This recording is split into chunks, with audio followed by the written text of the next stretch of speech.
Gold trusted gold buyers. మీరు తాకట్టు పెట్టిన బంగారాన్ని విడిపించి ఈ రోజు ఉన్న మార్కెట్ ధరకు కొనబడను.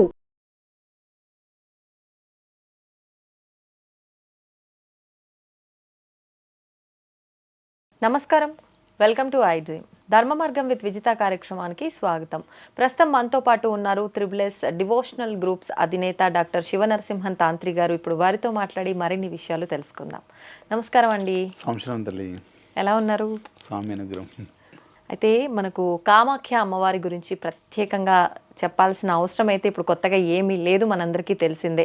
మామూలుగా ఆడవారికి నెలసరి ఎలా అయితే వస్తుందో అమ్మవారికి కూడా అక్కడ నెలసరి వస్తుంది సంవత్సరంలో ఒకసారి అని చెప్పి 3 రోజుల పాటు ఋతుస్రావం జరుగుతుంది అని, ఆ 3 రోజులు కూడా ఆలయం మూసివేస్తారు అని, అంబుబాజీ అని చెప్పి ఒక పెద్ద అట్టహాసమైన ఉత్సవం అనేది అక్కడ కొనసాగుతుంది అని చెప్పి మనందరం కూడా వింటూనే ఉంటాము. అయితే ఇప్పుడు ఇది అతి త్వరలో రాబోతోంది ఈ అంబుబాజీ కార్యక్రమం అనేది అని చెప్పి నేను విన్నాను. ఏంటండి అసలు ఈ కార్యక్రమం ఎలా జరుగుతోంది, ఏంటి అదంతా కూడా తెలియచేయండి. ఖచ్చితంగా మా స్వామిశేన ముందుగా ఐ డ్రీమ్ ప్రేక్షకులందరికీ నమస్కారం. మా స్వామివారి ధ్యానం చేసుకుని కామాఖ్య అమ్మ గురించి తప్పకుండా స్వామి చేసిన సురుముత్తారు అర్చన ఆరేయమైన కుదీపుల బాలకన ఎర్మేని ధర్మశాస్త్రవే శబరిగిరీశనే హరిరసుతున్న జ్యోతి స్వరూపణం శ్రీ స్వామి చేసిన ఉమాపతి రమాపతి భాగ్యపుత్రం శ్రీ పరశురామదేవాయ నమో నమః. కామాఖ్యదేవి అమ్మవారు వచ్చేసి అస్సాం గౌహతిలో నీలపర్వతం మీద అమ్మవారు ఉంటుంది, కామాఖ్య అమ్మవారు. అదేవిధంగా 9 అమ్మవార్లు అమ్మ చుట్టూ ఉంటారు, అంటే దశమహావిద్యలు అంటారు అనమాట. భైరవి నుంచి మొదలుకొని భువనేశ్వరి దాకా 10 మంది అమ్మవార్లు అక్కడనే ఉంటారు. అమ్మవారి ఉత్సవం ప్రతి సంవత్సరంలో ఈ అంటే ఈ జూన్ మాసంలో ఈ సంవత్సరం 2025 జూన్ మాసము మనకు రేపు 22వ తారీఖు మధ్యాహ్నము 3:19 స్టార్ట్ అవుతుంది. తర్వాత 25వ తారీఖు రోజు బ్రహ్మముహూర్తం నుంచి అప్పుడు ఓపెన్ చేస్తారు. అంటే 22వ తారీఖు క్లోజ్ చేసి 25వ తారీఖు బ్రహ్మముహూర్తం రోజు ఓపెన్ చేస్తారు. 22 మధ్యాహ్నం 3 గంటల తర్వాత క్లోజ్ అయిన ఆలయం 25 బ్రహ్మముహూర్తం అంటే తెల్లవారుజాము 3:30 ఆ సమయంలో ఓపెన్ చేస్తారు. అంటే అంతా అక్కడ ఉన్న ఆటవిక అదేదైతే సంబంధించిన అక్కడ ఉన్న పూజా కార్యక్రమం కూడా అంబుబాజీ ఉత్సవం ఎప్పుడైతే జరుగుతుందో దాన్ని అంబుబాజీ ఉత్సవం అంటారు. అమ్మవారిది ఋతుస్రావం స్టార్ట్ అవుతుంది ఆ టైంలో అమ్మవారికి. అంటే మొత్తం ఆ టైంలో అందరూ కూడా మొత్తం ఏదో తంత్ర విద్య నేర్చుకునే వాళ్ళు కానీ గురువులు అందరూ కూడా అక్కడ టెంపుల్ చుట్టూ కొన్ని లక్షల మంది జపం చేసుకుంటూ కూర్చుంటారు. అంటే ఆ సమయంలో ఒక టెంపుల్ ఒక వేవ్స్ చాలా బాగుంటాయి, అంటే ఒక పవర్ అనేది ఇది అవుతుంటారు అనమాట.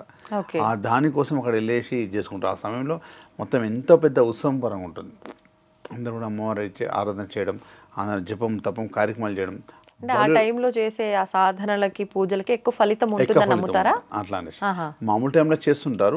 అంబుబాజీ సమయంలో ఎక్కువ సాధనకి ఎక్కువ ఫలితం ఉంటుంది, రెట్టింపు ఫలితం ఉంటుంది అనేసి అమ్మవారికి అక్కడ ఉన్న సంబంధించిన కార్యక్రమాలు పూజ కార్యక్రమాలు అన్నీ ఆ విధంగా ఏ విధంగా అయితే ఉన్నాయో ఆ విధంగా కార్యక్రమాలు చేస్తుంటారు. అంటే అర్థం చేసుకుని వాళ్ళకు అక్కడ ఉన్న సంబంధించిన ఏదో పూర్వీకులు అది ఏర్పాటు చేసిన బలి కార్యక్రమాలు జరుగుతుంటాయి, అనేక బలి కార్యక్రమాలు అవన్నీ జరుగుతుంటాయి. అదేవిధంగా అమ్మవారికి సంబంధించిన చేస్తుంటుంది. అంటే అక్కడ మామూలు టైంలో కూడా పూజ ప్రతిరోజు 7 మందికి బలి కార్యక్రమం ఉంటుంది పూజ. ఈ టైంలో ఎంతో మంది చేస్తుంటారు. అంటే అమ్మవారు ప్రతిరోజు ఆలయం ఓపెన్ చేస్తున్నట్టు ఒక బలి కార్యక్రమంతో ఓపెన్ అవుతుంది. అవును, ఇప్పటికీ మళ్ళీ రేపు అంబుబాజీ సమయంలో ఎంతో పెద్దది అనమాట. ఇక అక్కడ ఆటవిక సంబంధించిన ప్రాంతం వాళ్ళందరూ కూడా ఆ అమ్మవారిని ఆరాధించే వాళ్ళందరూ కూడా అయ్యగారులందరూ పండాస్ అంటారు వాళ్ళని, పండాస్. ఆ పండాస్ వాళ్ళందరూ కలిసి ఒక ఉత్సవం పరంగా ఏర్పాటు చేస్తారు. వాళ్ళకి సంబంధించిన వాళ్ళ పూర్వీకులకు సంబంధించిన వాళ్ళన్నీ మొత్తం టోటల్గా ఏ కార్యక్రమానికి ఏ పూజ కార్యక్రమానికి ఏ ఇంటి వాళ్ళు ఉంటారు కదా ఆ ఇంటి వాళ్ళు మాత్రం స్టార్ట్ చేస్తారన్నమాట. ఒక్కొక్క దానికి 10 రకాలుగా ఉంటుంది. ఈ అంబుబాజీకి సంబంధించిన ఎవరైతే ఉంటారో ఆ దాంట్లో టీం వేరు ఉంటుంది. తర్వాత ప్రతిరోజు చేసే పండ అంటారు ఆలు వేరే ఉంటుంది. లోపల ఆలయాన్ని అమ్మవారిని చూసుకున్న మండాస్ వేరు ఉంటారు. అన్ని సంబంధించి ఒకరు ఉంటారు. అది అంటే ఈ బయట ఎవరైతే ఈ బలులు ఇవన్నీ ఇస్తున్నారో వాళ్ళకి ఆలయంలో పూజలకి అసలు సంబంధం లేదు. అంటే ఏ కార్యక్రమం అమ్మవారికి సంబంధించి ఏ కార్యక్రమం చేసినా ఆ కార్యక్రమం చేస్తుంటారు. అమ్మవారికి సంబంధించిన ఈ కార్యక్రమాలు చేస్తుంటారు కదా ఏదైతే ఉందో అది ప్రత్యేకంగా అంబుబాజీ సమయంలో ఎక్కువ చేస్తారు అన్నమాట. ఇంకా ఉత్సవం పరంగా చేస్తుంటారు. అయితే అది మామూలు టైంలో అంటే అమ్మవారి కామాఖ్య దేవి కోరిన కోరికలు తీర్చాడు. మన ఇష్టపడమే కామె. అమ్మవారు కోరిన కోరిక 100% తీర్చే టెంపుల్ అనమాట. అందరు అమ్మవారిని ఆరాధించి అందరు కూడా తీరుస్తుంటారు. అంటే కామాఖ్య దేవి ఆ విధంగా సిస్టమ్ తోటి ఉంటారు. ఆ విధంగా ఏదైతే అక్కడున్న పద్ధతి ప్రకారం పూజ చేస్తే అతి తొందరగా ఫలితం నెరవేరుతున్నమాట. అంటే ఏదైనా కూడా చాలా మంది కూడా ఎటువంటి కోరికలైనా సరే ఎటువంటి న్యాయమైన కోరికలు ఏమైనా నెరవేరుతాయి. ఆడ అమ్మవారి దగ్గర అక్కడున్న పద్ధతి ఏమంటారంటే ఈ బలి కార్యక్రమాలు ఉంటుంది, పంచబలి కార్యక్రమం అంటారు. పంచశిష్టాలతో పంచబలి కార్యక్రమం చేస్తుంటారు. పంచబలి కార్యక్రమం చేసినప్పుడు అమ్మవారికి ఏదైతే ఆరాధిస్తారో ఆ రోజు కూర్చొని పెట్టి వాళ్ళ సంకల్పం చెప్పేసి పంచబలి కార్యక్రమం. ఇప్పుడు పంచబలి కార్యక్రమం దున్నపోతని, మేక అని, పావురం అని, చెరుకు గడ్డ అని, చాప అని, గుమ్మడికాయ ఇవన్నీ కూడా బలిలో ఎక్కిస్తారు అనమాట. పంచబలిలు ఇచ్చేస్తారు. అట్లా అమ్మవారికి ఇచ్చేస్తే అయితే మామూలు టైంలో అంటే ఎవరైనా కూడా మనం కూడా చేసుకోవచ్చు. ప్రతిరోజు 7 బల్లీలే జరుగుతాయి. అంటే దున్నపోతు బల్లీలు చిన్న ఎన్నైనా చేసుకోవచ్చు. 7 ఉంటాయి. అంటే అమ్మవారికి అక్కడ ఉన్న శాస్త్ర ప్రకారం 7 టికెట్స్ ఉంటాయి అన్నమాట. అందునుంచి ముందే ఒక గురువు ద్వారా బుక్ చేసి పెట్టుకుంటారు. అంటే ఒకటి ఏంటంటే ఆడ అమ్మవారికి బలిచ్చిన తర్వాత సంకల్పం అన్నీ అయిన తర్వాత లాస్ట్ హోమం చేస్తారు. ఇది మొత్తం అంతా ఒక కరక్కాయల ఫలితం ఉంటుంది. కరక్కాయ అని ఉంటుంది చిన్న. ఇది మొత్తం టోటల్ ఆ కామాఖ్య కరక్కాయతో ఫలంతో ఫలితం ఉంటుంది. ఆ కరక్కాయ ఇంటికి తీసుకురావడం ముఖ్యం. ఇదంతా అయిపోయిన తర్వాత అంతే అదే ఫలితం. ఆ ఫలితం అంటే కరక్కాయలు ఉంటుంది. కామాఖ్య కరక్కాయ ఫలితమే ఉంటుంది. ఆ కరక్కాయ ఇంటికి తీసుకొస్తే నీ లక్షలు పెట్టి పూజ చేసి నీ ఫలితం ఇంటికి వస్తుంది. నువ్వు కరక్కాయ ఇంటికి తీసుకొస్తే పూజ చేసినట్టు దాంట్లో ఉంటుంది. వాళ్ళు ఇస్తారా పూజ? ఖచ్చితంగా. వాళ్ళు ఆలయంలోనా ఇది బయట బలుల దగ్గర ఏదైతే పూజ కార్యక్రమం చేస్తున్నామో వారి చేతులు మనకి ఇస్తారన్నమాట. ఇచ్చేదంతా ఏదైతే అమ్మవారి ముఖ్యమైనది ఏంటంటే అంబుబాజీలో అమ్మవారి ఉత్సవం స్టార్ట్ టైంలో కొన్ని క్లాత్స్ ఉంటాయి కదా అమ్మవారికి సంబంధించిన ఏదైతే ఋతుస్రావం ఉంటుందో అది అందరికీ ప్రసాదంగా ఇస్తారు. చిన్న చిన్న ముక్క అయితే పూజ చేసుకున్న వారికి తెలిసిన వారికి మన సంబంధించిన వారు ఉన్న వారికి వారి ద్వారా వస్తామన్నమాట. అయితే ఎవరైతే ఆ సంబంధించిన వస్త్రం ఉంటుందో ఆ వస్త్రం ఇంటికి తెచ్చుకుంటారు. కొంతమంది తావిజులలో వేసుకుంటారు, కొంతమంది చేతికి కట్టుకుంటారు, కొంతమంది పర్సులో పెట్టుకుంటారు, మనీ స్థానంలో పెట్టుకుంటారు. ఇంట్లో ఏదైనా మనకి కుంకుమ బరి ఉంటుంది కదా, ఆ కుంకుమ చిన్న డబ్బాలో ఎండి దాంట్లో అట్లా వేసుకుని ఇంట్లో పెట్టుకుంటారు. అమ్మవారిని ఆరాధించడం పూజా మందిరంలో కూడా పెట్టచ్చా? అన్నిట్ల అమ్మవారు వచ్చేసి ఆడ ఏ దేవాలయం విగ్రహం రూపంగా ఉండదు. కలశం ఎలా ఉంటుందో కలశం లోపల వాటర్ ఉంటేనే ఫలితం పవర్ అనమాట. ప్రతి ఒక్క గుడిలో వాటరే ఉంటుంది. గుడిలు మొత్తం అన్ని కలశపరంగానే ఉంటాయి. అన్ని గుడిలన్నీ కలశాకారంగా ఉంటాయి, చెంబాకారంగా ఉంటాయి. వాటర్ అమ్మవారి విగ్రహం గిట్ట ఏముండదు. ఆ వాటరే అమ్మవారు అనమాట. ఆ వాటర్ సాక్షాత్ అమ్మవారిని రూపంగా చూస్తాను అనమాట. ఆ టైంలో మొత్తం రెడ్గా మారిపోతుంది ఆ వాటర్ అంతా. అదే వాటర్ ఏం చేస్తారంటే ఒక చిన్న డబ్బాలు ఇంటికి తెచ్చుకొని ఇంట్లో చల్లేసుకుంటారు. ఇంట్లోనే నెగిటివ్ ఫోర్స్ కానీ ఏది కూడా వెళ్ళిపోతుంది. స్ప్రేలాగా కింద పడితే అవి ఇమ్మీడియట్లీ దూరం చేస్తారు. అంత బాగుంటుంది. అంటే అమ్మవారి అంత పవర్ఫుల్. అంటే ఏదైనా కూడా ఇమ్మీడియట్లీ కోరిక తీస్తారు అనమాట. అంత ఇది కూడా మంచి జరుగుతుంది అమ్మవారి. అంటే దశామ విద్యలు అన్నీ కూడా పైన అయితే అన్నీ ఉంటాయి అనమాట నీల పర్వతంలో. అయితే నేనేం చేసినట్టు ప్రతి సంవత్సరం అమ్మవారి దర్శనానికి ఎప్పటి నుంచి వెళ్తాం 15-20 సంవత్సరాల నుంచి వెళ్తున్నాం. కుమారి పూజ జరుగుతుంది. అంటే కౌమారి పూజ అంటే అమ్మవారి అన్ని సంకల్పాలు అలా హోమ కార్యక్రమం చేయడం అదొక కుమారి పూజ కూడా చేయడం అన్నమాట. నేను కుమారి పూజ అంటే 10 ఏళ్ళ లోపల చేస్తారు కదా. నేను స్టార్టింగ్ కుమారి పూజ చేసిన పాపకి ఇప్పుడు పిల్లలు కూడా ఉన్నారు. అంటే ఎప్పటి నుంచి పోతున్నారు అర్థం చేసుకోండి. అంటే మీరు మొదటిసారి ఆ పూజ ఎవరైతే అమ్మాయిని కూర్చోబెట్టి చేశారు ఇప్పుడు ఆవిడకి పిల్లలు ఉన్నారు. అంత అన్ని సంవత్సరాల నుంచి వెళ్తున్నాను అనమాట. అంటే అమ్మవారికి ఇదంతా కూడా అమ్మవారి ప్రసాదము అందరికి అందాలని. అయితే క్లాత్ కానీ కరక్కాయ కానీ అమ్మవారిది ఏంటంటే ఒక ఆడ దొరికే ప్రత్యేక వనమూలికలు చాలా పవర్ఫుల్ ఉంటాయి. ఇవన్నీ కూడా ప్రజలందరూ అంటే మన వాళ్ళందరూ కూడా కొంతమంది త్రిబుల్ డివోర్స్లో గ్రూప్ ప్రేక్షకులు అందరూ కూడా అందాలనే ఆలోచనతో అయితే నేను మొన్న పౌర్ణమి రోజు వెళ్ళి అమ్మవారిని అక్కడ 10వ తారీఖు పౌర్ణమి రోజు అమ్మవారు కలశ స్థాపన చేసి వచ్చాను.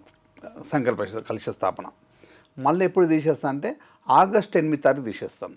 ఆగస్ట్ 8 తారీఖు మళ్ళీ ప్రత్యేకమైన అక్కడ ఉన్న అక్కడ సిస్టమ్ పరంగా పూజ కార్యక్రమాన్ని చేసి కలశం ఉద్వాసం చేసి వస్తాం. అప్పటిదాకా ఇప్పటిది మధ్యలో ఎవరైతే గోత్రనామాలు పంపిస్తుంటారో అక్కడ నామం చెప్పేసి ఏదో కరక్కాయ ఉంటుంది కదా, ఏదో పూజ చేసినా కరక్కాయ ముఖ్యం అనమాట. ఆ రోజు మీకు సంబంధించి ఎవరైనా మనకు సంబంధించిన వారు గోత్ర వాళ్ళ ఏ సంకల్పంతో వాళ్ళు పంపిస్తున్నారో వాళ్ళ పేర్లు ఆడ పెట్టి చెప్పి ఆ రోజు ఆ కార్యక్రమం జరుగుతుంట. ఆ జరిగిన కార్యక్రమం కరక్కాయ అలానే పెట్టేస్తారు. అందరు ప్రతిరోజు అంటే రోజు జరగదు, ఏ రోజు పంపిస్తారు ఆ రోజు జరుగుతుంది, తెల్లారి రోజు ఇవాళ పంపిస్తారు రేపు జరుగుతుంది. ఆ కార్యక్రమం మీ పేరు మీద అలానే ఉంటుంది అనమాట. అమ్మవారి గుడి లోపల కలిసి చేసిన దగ్గర ఆడికెళ్ళి 8 తారీఖు దాకా ఇవ్వచ్చు ఎవరైనా సరే.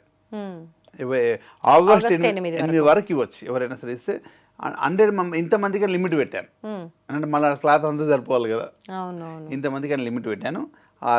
అందరు అందిందనుకో, అంటే వారికి ఏమేమి ఇస్తున్నామంటే ఆ కరెక్ట్గా ప్రసాదం గీయడం, అమ్మవారి వస్త్రం ప్రసాదం గీయడం, అమ్మవారి వాటర్ వేయడం, ఒక కంకణం అమ్మవారిది. అన్నిటికన్నా ముఖ్యమైనదంటే నేను ఎప్పుడు వేసుకుంటా అమ్మవారి లాకెట్ కామాఖ్యది, ఇట్లా వెండి లాకెట్ అందరికి ఇవ్వాలని. ఇందులో ఇట్లా హోల్ ఉంటుంది అన్నమాట. ఈ హోల్ లోపల అక్కడ దొరికే ప్రత్యేకమైన వనమూలికలు అని చెప్పాను కదా, ఆ నీల పర్వతంలో ఉండే మట్టి అనేది చాలా పవర్ఫుల్. అలాంటి కొన్ని ఉంటాయి అనమాట. అలాంటి కొన్ని వేర్లు అన్నీ తీసి ఇట్లాంటి సెక్యూరిటీ అంటే రక్షగా ఉండేటట్టు ఏర్పాటు చేసి మళ్ళీ సీల్ చేసి అమ్మవారి ముద్ర ఉంటుంది, లోపల అమ్మవారి యంత్రం ఉంటుంది అనమాట. ఇది మొత్తం అందరికీ అందాలని ఆలోచన ఎవరైతే సంకల్పం చేయించుకుంటారో పంపించి వారికి లాకే 5 వస్తువులు అనుకోరా. ఈ కరకాయ ప్రసాదంగా రావడం అంటే అసలు ముఖ్యమైనది. కామాఖ్య దేవి పూజ కార్యక్రమం చేసినామంటే కరెక్ట్గా ఇంటికి వస్తే కార్యక్రమం జరిగింది అనమాట. ఈ కామాఖ్య అంటే మన ఇష్టమైనది ఇవ్వడం అమ్మవారి ప్రత్యేకంగా.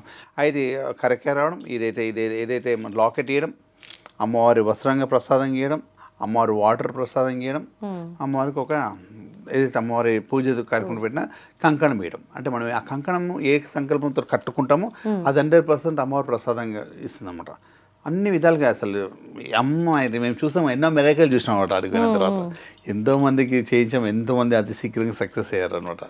ఆమెకి ఈ విధంగా చేస్తే చాలా బాగుంటుందని మా డివిజనల్ గ్రూప్ తరఫు నుంచి అందరూ కూడా అక్కడ కార్యక్రమాలు పూజ కార్యక్రమాలు మొన్న వెళ్ళి 3 days లాస్ట్ 3 days ఉంటాం. మళ్ళీ ఆగస్టు 6, 7, 8 7, 8, 9 అనుకో 3 రోజులు ఉంటాను. 3 రోజులు ఈ కార్యక్రమాన్ని చేసేసి మళ్ళీ వచ్చి ఎవరైతే మన సంకల్పానికి పేర్లు పంపించారో వారందరికీ కూడా ప్రసాదంగా నా చేతితో తీయడం వాటివి ఎవరు బాక్స్ వాళ్ళకి.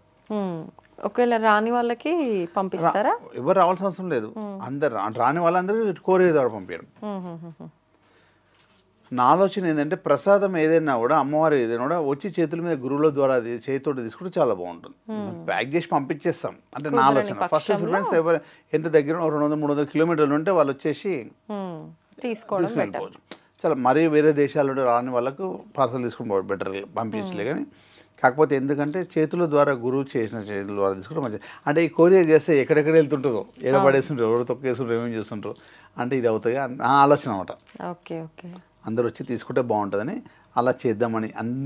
అంటే ఎందుకు ఇది నేను సంకల్పించుకుంటే అక్కడ అమ్మవారికి పంచబలి కార్యక్రమం చేయించాలంటే కొన్ని లక్షల అంటే ఎంత డబ్బు పరంగా ఉండేది, అందరికీ అందుబాటులో ఉండలేదు కదా. కాకపోతే అందరి కోరిక నెరవేరాలని అమ్మవారి అనుగ్రహం. కాకపోతే ఈ విధంగా చేస్తే అందరికి బాగుంటుందన్న ఆలోచనతో నేను సంకల్పం తీసుకున్నాను అనమాట. ఇప్పుడు ఎందుకని అంటే దాదాపు మీరు ఒక 2 నెలల పాటు అక్కడ కలశ స్థాపన పెట్టి ఇదంతా కార్యక్రమం చేస్తున్నారు కదా, ఎందుకు ప్రత్యేకించి ఈ 2 నెలలు మాత్రమే? అంబుబాజీ ముందు అక్కడ కలశ స్థాపన వస్తే అంబుబాజీలో పవర్ అంతా జనరేట్ అవుతుంది, ఆడ కార్యక్రమాలు జరుగుతుంటాయి అన్నమాట. ఆ పవర్ అంతా అనేది ఈ 2 మళ్ళీ ఇంకోటి చేస్తారన్నమాట. వాళ్ళు ఏదైతే అమ్మవారి అంబుబాజీ అయిన తర్వాత నెల తర్వాత ఇంకో ఉత్సవం చేస్తారు. వాళ్ళు అదేంటండి తిరుగు ఉత్సవం అంటారు. ఆ తిరుగు ఉత్సవం తర్వాత కలశ స్థాపన అక్కడ ఏం చేస్తారు? ఆ ఉత్సవం సేమ్ ఇదే ఉత్సవం. ఆడున్న వాళ్ళందరూ ఆటవిక పరంగా అందరూ మొత్తం ఊర కొండంత రౌండ్గా తిరుగుతారు మొత్తం. ఒక విధంగా ఒక రకమైన వేషం వేసేసుకొని ప్రదక్షిణ ఒక రకమైన వేషధారణతో ఉండి అందరి చేతుల్లో కత్తులు పట్టుకొని ఒక రకమైన సౌండ్తో తిరుగుతారు అనమాట. ఆ రోజు అది అయిపోయిన తర్వాత నేను కలశం చెప్తాను అనమాట. అది నెల రోజులు దానికోసం ఏర్పాటు చేసిన. అంటే మొత్తం టోటల్ ఆడున్న ఏదైతే ఫలితం అందరికి దక్కాలనే ఆలోచనతో ఆ సిస్టమ్ అనమాట. అంటే ఈ ప్రత్యేకమైన విధానాలు జరిగే సమయం కాబట్టి ఇప్పుడు కనుక ఆ కలశ స్థాపన చేస్తే దానికి బలం ఎక్కువగా చేకూరి అనుకున్నవన్నీ నెరవేరుతాయని చెప్తారు. ఓకే. అయితే అమ్మవారి అయితే వస్త్రం ఉంటుంది కదా, అది ప్రసాదంగా చాలా పెద్ద మహాపూజలు చేసిన వాళ్ళకి ఇస్తుంటారు అనమాట. అయితే ఆ వస్త్రం ఏదైతే మనమైతే పూజ చేస్తున్నామో వారందరికీ అందాలనే ఆలోచనతో ఇచ్చానమాట. అదే అమ్మవారికి అన్నిటికన్నా అమ్మవారి సింధూరం అని చెప్పాను కదా, కామ్య సింధూరం అని స్టోన్ పరంగా ఉంటుంది, రాయి పరంగా సింధూరం ఉంటుంది అనమాట. కామ్య సింధూరం అమ్మవారిది ఇలా ఉంటుంది. తర్వాత అమ్మవారి వస్త్రం అనేది చూపిస్తాను. కొంచెము పీస్ అనేది మనం చూపెట్టడానికి తీసుకొచ్చింది ఈ విధంగా ఉంటుంది అన్నమాట. అమ్మవారి వస్త్రం అనేది ఈ విధంగా అమ్మవారి వస్త్రం ఇచ్చేస్తారు. తర్వాత ప్రసాదంగా ఇస్తారు. ఇంకోటి అందరూ కూడా చాలామంది రావడం, ఇంకొకటి ఏంటంటే మన ఉన్న పండాసు కానీ పంతులు కానీ అందరూ కూడా ఇట్లా చేయికి కంకణంగా దారం చేస్తారు అన్నమాట. ఇట్లా అమ్మవారి వస్త్రాన్ని చేయికి కంకణం ఇట్లా కంకణం పరంగా చేసేసి దారం చేస్తారు. ఇక మేము చాలా రోజుల నుంచి వెళ్తున్నాం, అందరు ఫ్రెండ్స్ లెక్క ఉంటారు కాబట్టి నాకు కూడా ఇట్లా కంకణం లెక్క కట్టేశారు ఇక అమ్మవారి వస్త్రాన్ని. అట్లా ఏంటంటే చేయడం అనమాట. అందుగురించి ఆ వస్త్రం కానీ కరక్కాయలు కానీ వస్త్రము ప్లస్ అమ్మవారి వాటరు ఇవి లాకెట్ ఇవన్నీ కూడా అందరికీ అందజేయాలని కోరిక అనమాట. అట్లా ఓకే. అంటే ఇప్పుడు అంత వస్త్రంతో ఆ కంకణం అంటే చాలా ఎక్కువ అందరికి ఇంత ముక్కలు వేస్తారు, ఎంత పెద్ద పూజ చేసినా కూడా ఇంత పెద్ద అంటే అందరికి సంవత్సరం అంతా అందాలి కదా. అంటే పండాస ఉంటారు కదా, ఒక 500 ఎంతో మంది ఉన్నారు, అందరికి ఇంత కోటాని ఇచ్చేస్తారు ఆ సంవత్సరానికి. ఒక సంవత్సరానికి ఇంత కోట ఇంత పీస్ అని ఉంటుంది. ఇక అదే అందరికి పంచుతున్నారు వాళ్ళు. ప్రతిరోజు పూజలకు వస్తారు కదా, ఆయన దగ్గర పూజ చేసుకున్న ఆయనకి ఇవ్వాలి కదా ఆయన. ఇప్పుడు ఏదైతే మనం ఏదో డబ్బులు పెట్టేయాలి, ఒక పండుగను మనం తీసుకుంటే ఆయనకి డబ్బు ఇచ్చేస్తాం, ఆయన అన్ని ఐటమ్ తీసుకొచ్చి ఆయనే పూజ చేసి మనకు పంపిస్తారు. వస్త్రము ప్లస్ చెప్పని కరక్కాయ ఇవ్వడం, ఈ వస్త్రం కరక్కాయ వాటర్ ఈ 3 ప్రత్యేకంగా ప్రసాదంగా మనకి ఇస్తారు. అంటే ఆయన సంవత్సరం అంతా ఇవ్వాలని వచ్చిన వాళ్ళందరికీ అంటే ప్రతిరోజు వాళ్ళ దగ్గర రోజు కాబట్టి సంవత్సరం అంతా ఇవ్వాలని చిన్న ముక్కలు తెలిసిన కొంచెం పెద్దగా అట్లా ఇస్తుంటారు. ఇప్పుడు కుంకుమ కూడా అంటే స్టోన్ మొత్తం కుంకుమే కామే సింధూర్ అండి. మన గూగుల్లో కొట్టిన కామే సింధూర్ అంటే మీకు అర్థమవుతుంది. కామాఖ్య సింధూర్ అని వస్తుంది, కామే సింధూర్ అంటే ఓకే. అది స్టోన్ పరంగా ఉంటుంది అన్నమాట. అది కూడా అలా వాళ్ళకి అందియాలి, చిన్న ముక్క అందరికి కూడా. మనం అన్ని సింధులన్నీ బొట్లు కుంకుమలు ఎలా ఉంటాయి అక్కడ ప్రత్యేకంగా కామ్య సింధులని ఉంటామన్నమాట. అంటే మనం ఏదైనా మనసులో కోరిక అనుకొని ఈ బొట్టు పెట్టుకుంటే నెరవేరిపోతుంది. అంటే అమ్మవారిని ఆరాధించడం అదృష్టం. ఇడ అమ్మవారి కామాఖ్య దగ్గరికి వెళ్ళాలి, అమ్మవారి దగ్గరికి వెళ్ళాలంటే అదృష్టం పుట్టిన వెళ్తే డబ్బు ఉంటే వెళ్ళేది కాడానికి. అదే అమ్మవారు మీకు దర్శనం ఇచ్చేది ఉంటేనే అడిగి పిలిపించుకుంటారు. సంకల్పం ఎంతో మంది అనుకుని సంవత్సరాలు పోలేక ఉండదు, ఆడ పూజ చేయించుకుంటే అదృష్టం ఉండాలి అని చెప్తున్నాడు. ఇప్పుడు ఈ పూజలు ఏదైతే చెప్తున్నామో ఇలా అందరికీ అదృష్టం కలగాలని కోరిక కూడా అట్లా అందరికీ రావాలని ఆలోచన, అమ్మవారి అనుగ్రహం అందరి మీద ఉండాలని. ధన్యవాదాలండి. చాలా మంచి ఆలోచన, నిజంగా ప్రతి ఒక్కరికి అందుబాటులో ఉండే విధంగా మీరు చేసిన ఆలోచన చాలా బాగుంది. మొత్తానికి అంబుబాజీ ఆ యొక్క ఇప్పుడు ఒక జాతరే అనుకోవచ్చు, అది అతి త్వరలో రాబోతోంది. నిజంగా చూద్దాం ఎలా ఉంటుందో ఏంటో. ధన్యవాదాలు. జయ మా కామాఖ్య. మీ అందరికి కూడా అమ్మవారి అనుగ్రహం అందరి మీద ఉండాలని. అంబుబాజీ కార్యక్రమం 3 days అమ్మవారి ఉత్సవం ఎలా ఉంటుందో అందరు అనుగ్రహంగా ఉండాలని ఆలోచనతో ఏర్పాటు చేయడం అమ్మవారి కార్యక్రమం. అమ్మవారి ఆశీర్వాదం మీ అందరి మీద ఉండాలని కోరిక అంతే. నమస్తే అండి. జయ మాత.